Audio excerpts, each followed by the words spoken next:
మహాత్మాగాంధీ జాతీయ గ్రామీణోపాధి పథకం క్రింద ఎక్కువ కుటుంబాలకు పని దినాలు కల్పించి పనులు పురోగతి కనపరచాలని జిల్లా కలెక్టర్ షాన్ మోహన్ సగిలి అధికారులను ఆదేశించారు. కలెక్టరేట్ నుంచి జిల్లా కలెక్టర్ షాన్ మోహన్ మండల స్థాయి అధికారులతో వీడియో కాన్ఫరెన్స్ ద్వారా మాట్లాడారు. ప్రజా ఫిర్యాదుల పరిష్కార వేదిక కార్యక్రమంలో అందిన అర్జీల పరిష్కారం, గృహ నిర్మాణాల పురోగతి, జాతీయ ఉపాధి హామీ పథకం పని దినాలు, పనుల వివరాలు, అంగన్వాడీ కేంద్రాల్లో మరుగుదొడ్ల నిర్మాణం, మరమ్మతులు, మంచినీరు ట్యాంకుల క్లోరినేషన్, డంపింగ్ యార్డులు, పాఠశాలలో మధ్యాహ్న భోజనం తనిఖీలు, వసతి గృహాలు, పాఠశాలలో ఆర్వో ప్లాంట్ ఏర్పాటు వంటి అంశాలపై జిల్లా కలెక్టర్ సంబంధిత శాఖ అధికారులతో సమీక్ష నిర్వహించారు.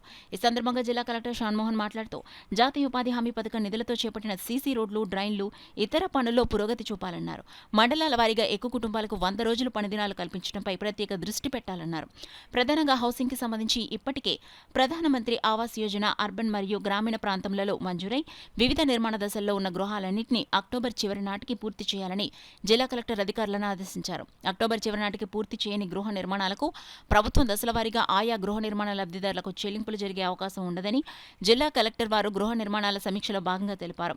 తదనుగుణంగా నిర్మాణ పనులు ప్రారంభించి అన్ని గృహములు అక్టోబర్ నెలాఖరుకు పూర్తి చేసేలా చూడాలని మండల స్థాయి గృహ నిర్మాణ శాఖ అధికారులను జిల్లా కలెక్టర్ సూచించారు.